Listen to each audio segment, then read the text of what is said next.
নমস্কার বন্ধুরা, আমার চ্যানেলে আপনাদেরকে স্বাগত জানাই। বন্ধুরা, এই ভিডিওর মাধ্যমে আমরা দেখে নেব যে কীভাবে আপনি আপনার ইন্টারনেট ব্যাংকিংয়ের পাসওয়ার্ড যদি ভুলে যান বা ইউজার নেম দুটোই একসঙ্গে যদি ভুলে যান, ইউজার নেম পাসওয়ার্ড দুটোই যদি ভুলে যান, তাহলে কীভাবে সেটা রিকভার করবেন। ঠিক আছে?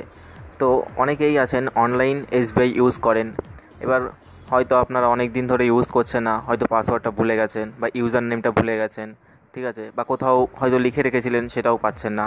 তো আপনি আপনাদের ইউজার নেমটা কীভাবে রিকভার করবেন, তো এই ভিডিওর মাধ্যমে আমরা সেটা দেখে নেব। এটা করার দুটো প্রসেস আছে। এক, আপনি ব্যাংকে গিয়ে করতে পারেন, আর অথবা অনলাইনে আপনি নিজেই করতে পারেন। তো চলুন দেখে নেওয়া যাক কীভাবে আপনি নিজেই অনলাইনে করবেন। তার আগে বন্ধুরা, আমার চ্যানেলে যদি আপনারা নতুন হয়ে থাকেন, অবশ্যই আমার চ্যানেলটিকে সাবস্ক্রাইব করুন এবং পাশে বেল আইকনটি প্রেস করে দিন। তাহলে আমি যখনই কোনো নতুন ভিডিও আপলোড করব, সঙ্গে সঙ্গে আপনারা নতুন নোটিফিকেশান পেয়ে যাবেন। তো চলুন শুরু করা যাক। তো বন্ধুরা, ফার্স্ট আপনারা গুগলে গিয়ে টাইপ করবেন অনলাইন এসবিআই।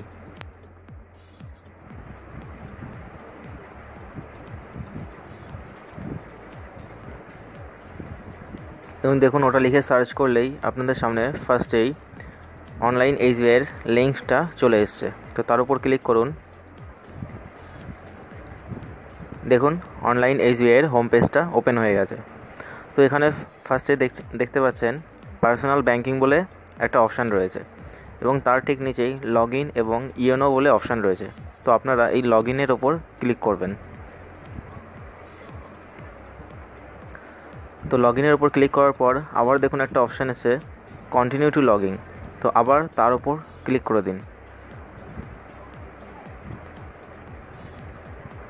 তো এটা ক্লিক করার পর দেখুন এখানে ইউজার নেম, পাসওয়ার্ড এবং ক্যাপচা দেওয়ার জায়গা এসছে। তো আপনি এখানে ইউজার নেম, পাসওয়ার্ড দিয়ে এবং ক্যাপচা দিয়ে লগ ইন করতে পারবেন। কিন্তু যেহেতু যখন আপনি আপনার ইউজার নেম এবং পাসওয়ার্ড ভুলে যাবেন, তো সেটা আপনি কীভাবে রিকভার করবেন, তার জন্য দেখুন নিচের দিকে একটা অপশান রয়েছে ফরগট লগ ইন পাসওয়ার্ড বলে। দেখুন আমি মার্ক করে দিয়েছি। তো আপনারা এটার ওপর ক্লিক করবেন, ফরগট লগ ইন পাসওয়ার্ড। তো দেখুন ওখানে ক্লিক করার পর আপনাদের সামনে এরকম একটা পেজ চলে আসছে। তো এখানে দেখুন লেখা আছে forgot my log in password এবং নিচে দেখুন ইয়েলো বর্ডারের মধ্যে নেক্সট লেখা আছে। তো forgot my log in password. তো বন্ধুরা বলে রাখি যে আপনি যদি পাসওয়ার্ড এবং ইউজার নেম দুটোই ভুলে যান একই সঙ্গে, তাহলে আপনাকে ফার্স্ট ইউজার নেম অতি অবশ্যই রিকভার করতে হবে, কারণ পাসওয়ার্ড রিকভার করার সময় আপনাকে ইউজার নেমটা দিতে হবে। তো তার আগে বন্ধুরা আপনারা দেখে নিই ইউজার নেমটা আপনারা কীভাবে রিকভার করবেন। তার জন্য ওর উপরেই ক্লিক করলে দেখুন এখানে অপশান চলে এসছে। ফার্স্ট অপশানে forgot my log in password, second অপশানে ফরগট ইউজার নেম।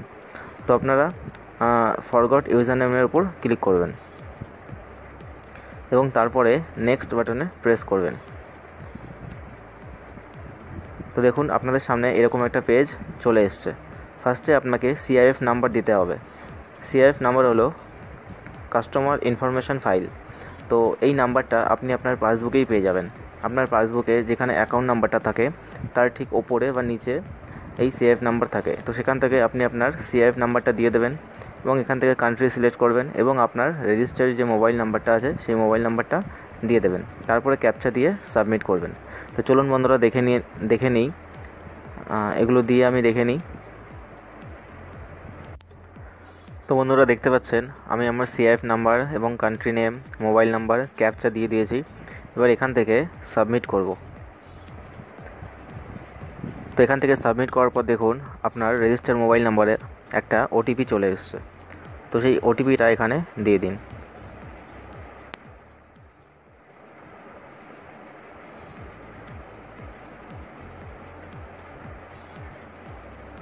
এবং ওটিপিটা দেওয়ার পর এখানে কনফার্ম করে দিন।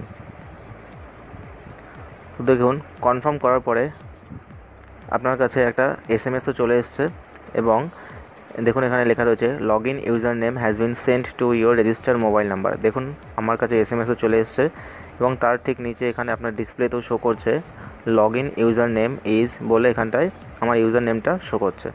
তো এইভাবে আপনি আপনার ইউজার নেমটা পেয়ে যাবেন এবং ইউজার নেম পেয়ে যাওয়ার পর আপনি আপনার পাসওয়ার্ডটাও রিকভার করতে পারবেন। ঠিক আছে, তো এই ভিডিওতে আমি ইউজার নেমটা কীভাবে আপনারা পাবেন সেটা দেখিয়ে দিলাম। তো এর পরের ভিডিওতে আমি দেখিয়ে দেবো যে পাসওয়ার্ডটা আপনারা কীভাবে রিকভার করবেন। ঠিক আছে, তো বন্ধুরা এই ভিডিওতে এই পর্যন্তই, দেখা হবে আবার পরের ভিডিওতে। ধন্যবাদ। আর আমার এই ভিডিওটা যদি ভালো লেগে থাকে অবশ্যই লাইক করবেন এবং আমার চ্যানেলটিকে সাবস্ক্রাইব করবেন।